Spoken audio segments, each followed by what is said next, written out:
Hello everybody again. We're back with this Meteor miner which has got more oil leaks, and oil leaks from places it didn't have, and it's also got clutch issues. I've just come back from a ride on it and haven't cleaned it or anything. We seem to have got oil bubbling up round the top here. Why, I don't know. But when I put gaskets on these two rocker cover inspection plates, they were old gaskets from an old stock gasket set. It's just the last bits of the gasket set I've got. So I use those and they're leaking. We've also got a leak from the two banjo bolts down there because I've got the wrong washers in them. Which is not so good. I'll have to get some proper washers for those. The bonded ones, they work well. I've got a little bit of an oil leak around the chain case there, but what intrigues me most about this at the moment is the clutch, because that's where the clutch cable goes in there, and it doesn't. The clutch cable goes off down there. Now these have a scissor clutch on them, and I'll put a picture up of a scissor clutch and you can see how it works. I'll explain how it works. It was Royal Enfield's invention to try and stop, well, it's just a new novel way of picking up the clutch plates and freeing the clutch. It's got two arms on it, and the cable goes through the chain case down to the first arm, passes through the end of the first arm and is anchored on the second arm. So when you pull the clutch, the two arms come together like a scissors, like that. Well, in the middle, where in the centre of the clutch there, where the arms come off, there's 4 ball bearings in there, and when you squeeze them together, the ball bearings come out of their seats and lift the plates up like that. And it was so good. Well, it wasn't good at all. They soon went out of adjustment, and they drag and they slip and they give all kinds of problems, and even in the end, even Royal Enfield gave up with it and went back to a standard clutch. So it beat them as well. But it's just their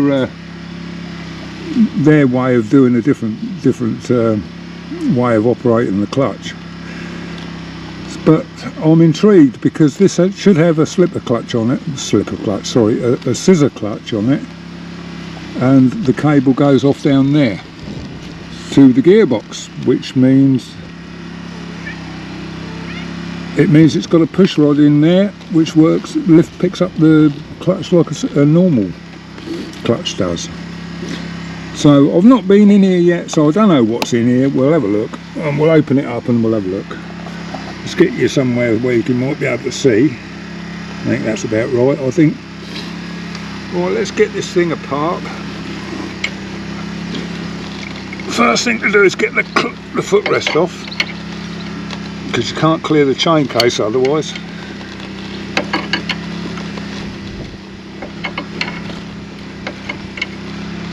You never know what previous owners have done to these bikes, but I'm quite dismayed that it's leaking oil from the chain case, because they've got a big O-ring in there which goes all the way around the case, and they're oil tight. They are oil tight. The bullets have got them. It's just their way of doing it, and it was just a great way. That way you can only have a single bolt holding the chain case on, not like BSAs that have a million little screws all the way around there you've got to undo.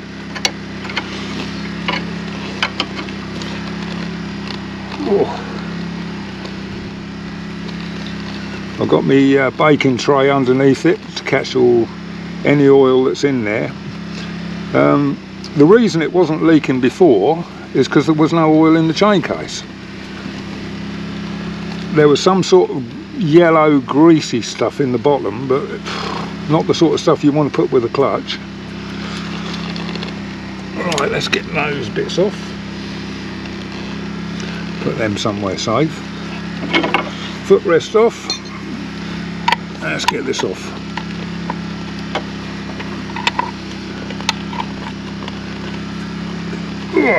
Come on.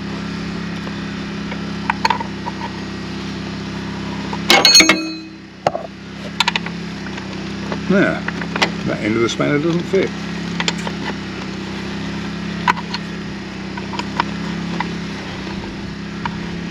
So what we're going to find in here, there's oil leaking out.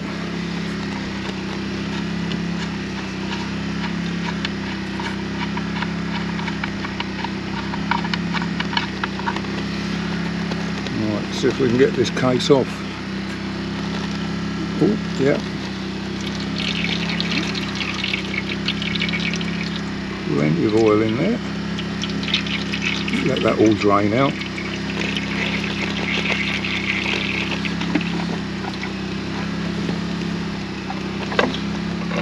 Now let's have a look.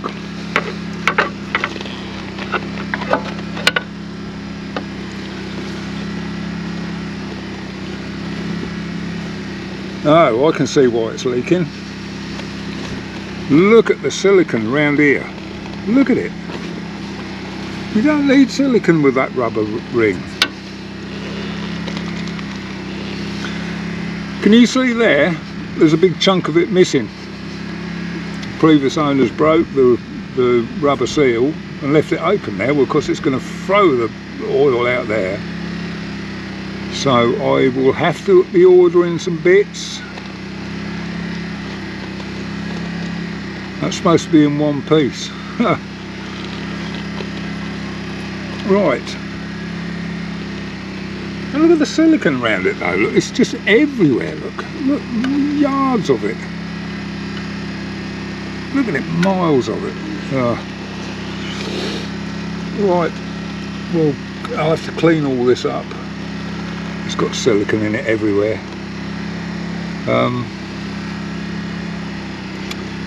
What am I looking at? Well, there's no lining on the clutch adjuster, the primary chain adjuster. There's no lining on that. That's metal on metal. That'll make it for a good bit of noise. And the clutch. Well, it's not a scissor clutch. That's the same sort of a clutch as a Super Meteor's got, which should be lock wired between the 3 bolts. Let's just work the clutch and see what's happening. It's freeing. The clutch lever's very, very light. How many springs have we got? We've got 1, 2, 3, 4, 5, 6 springs. So I think I'm going to order 3 of the light springs and 3 of the heavy springs. The linings look okay. Well, job to say until you get them apart. How easy do these come undone? Quite easily. Looks like these bolts have had some stick.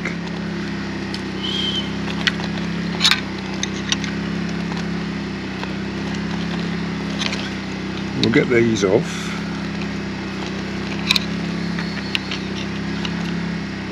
Come on.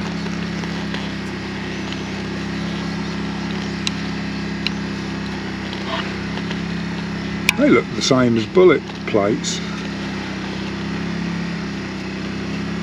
I'm going to have a look. I may have some plates, I don't know. Serviceable ones anyway.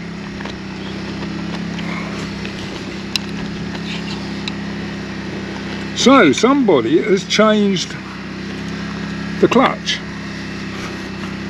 because you can't put one of these type clutches on a scissor clutch main shaft, because the main shaft is not drilled to take the push rod, because it's all worked from this end.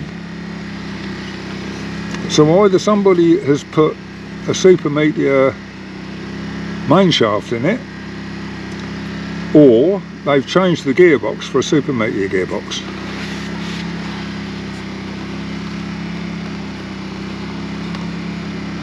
That I can't tell, but it's obviously got a push rod in it now to work, which I'm quite happy about, because those scissor clutches are an absolute nightmare.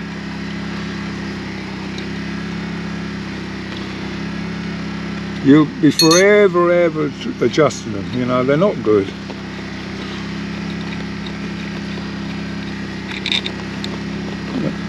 They were that good that Royal Enfield stopped making them. I'll have that off. Lose all the springs.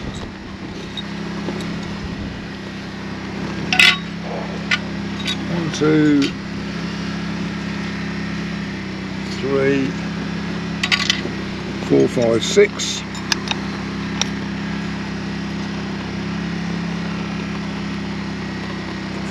Yeah, these are quite light, these springs. They're not that good. Let's get the pressure plate off. Oh, there we go.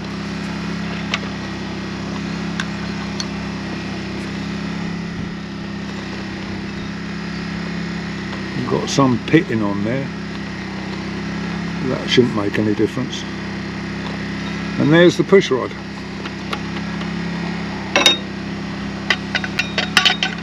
So let's get the plate out. They've got linings on them, they're not bad.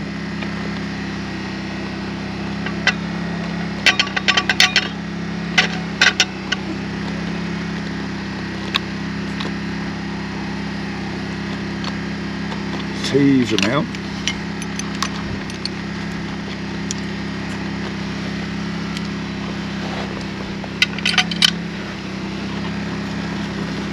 One flat plate, well, a dish plate, which is right, and friction. The linings are okay. A little bit worn down on this side, but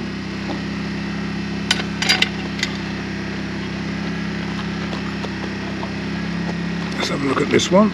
This is just a plain one.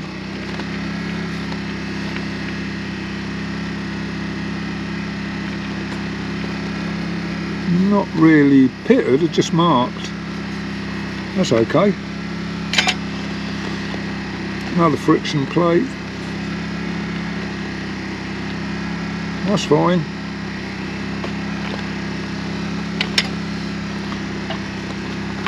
Then you've got the one you can't get in there to get it out.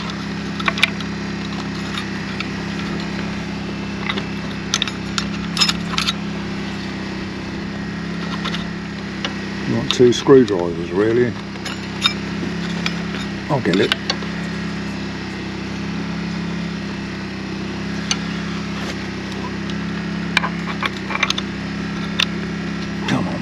No, it won't go in the slot, will it? I'll use one of the bolts to tease it out. There we go. Another flat plate, that's okay. I'll put a straight edge over these and make sure they're flat. And then we've got the last one.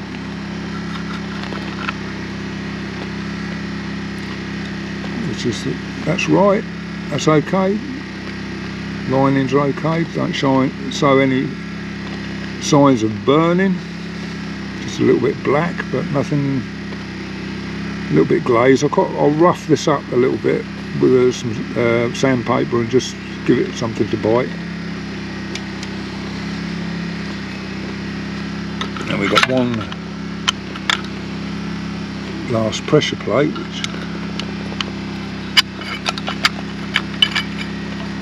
friction plate I should say, which is the dish one, and it's facing the right way. Again, it's a little bit pitted. The hub is a little bit ratcheted, as you can see where the plates have been loggering about in there. That's okay. The outer basket's a little bit ratcheted. I'll get in there with a file and clean those up just a little bit. Then you've got another plate that is riveted on to the back of the clutch, and on the other side of that is another lining, which you don't need to worry about. They're all right, they're good. These are actually sintered, you can see the brass in them. So nothing untowards in there. So I shall be on the phone ordering some parts, I think. I'll order the clutch springs, the bonded washers for those, a couple of rocker box gaskets, because I don't want to break open a new gasket set just to get the rocker box gaskets. I'll get those, and the clutch springs, and another O-ring for this, so we can get it oil tight. I did look at how much these are from a well-known supplier. They're 90 quid they are, so I don't think I'm going to be buying one. I've probably got one for Constellation or Super Meteor. They have a rubber back on them, but the ones that they do now have got a nylon thing on there. But that'll be quite noisy like that. Just metal on metal, it's not the best way. So, we've opened it up and now we know what we're looking at. I'm going to have a look round and see if I can find another set of clutch plates, but there's nothing really wrong with these. I mean, they'll go again. But I think it's spring pressure, I think. I mean, you know, you've got to give it a fair old handful to make it slip, but if you want to overtake something and you're in top gear, when you wind it on, you just hear it, just the old engine revs rise up a bit, you know, you think, yeah, clutch is slipping. And I mean, I've seen where the springs are on here, I've seen people put washers underneath trying to get a bit more tension, but it's not the way to go, is it? Just get some heavier, slightly heavier springs. But the trick with the bullets is to use 3 light springs and 3 heavy springs in a mixture, spread them evenly. And it still gives you a light enough lever, but a bit more bite. But these all seem to be light springs. They don't seem to be very, they don't have that much go in them. Not with the amount of movement they've got. Right, I'll have a clean up and I'll get all this silicone out of here, because it's absolutely balmed up with it, and all around the cover as well. I'll get my order in Hitchcock's, and hopefully they'll be here tomorrow, and I can fix my oil leaks yet again. Another thing I've noticed with this bike, if you tickle the carburettor when it's cold, that will not start. You can kick it and kick it and kick it and kick it, eventually it'll start. So if you put the choke on as well, nothing, absolutely nothing. Kick, kick, kick, kick, kick, kick, kick. The answer is, don't tickle the carb, just use the choke, and it'll start first or second kick every time when it's cold. So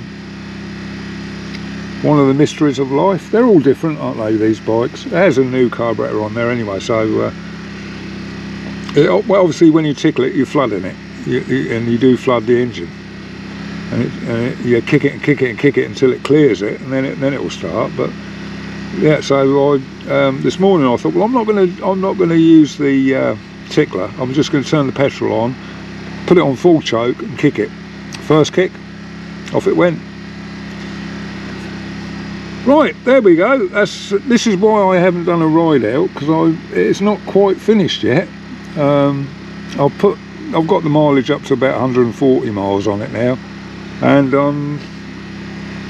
you know, it keeps presenting new problems and that, which have got to be sorted out. Nothing major in here at all. Timing chain's about right. Yeah, I'll have a look and see if I've got a Super Meteor or Constellation chain tensioner. Chances are I probably have. Looks like you can't get it out without taking the alternator off. Oh well. Yeah, so it's he's broke the O-ring and thought, oh, I'll just have to put a load of silicone around it and try and get it to seal. But when you've got a gap where the two ends of the O-ring don't go together, it's going to leak out of it, isn't it? No matter how much silicone you put in. Right, there we go. Nothing else to show you for this one. That's it. I'll get the bits which should be here tomorrow. Hopefully we'll get a ride out on Saturday. So unless I can find some clutch plates, because while I've got it apart, I'd like to see some good plates in there. They are good plates. I mean, there's nothing wrong with them, but there's no good putting them back again with the same springs, because they're still going to leak. Still going to leak. What am I talking about? They're still going to slip, isn't it? You know, you're not gaining anything. Right, okay. On that note, I'll leave you to it. Bye bye.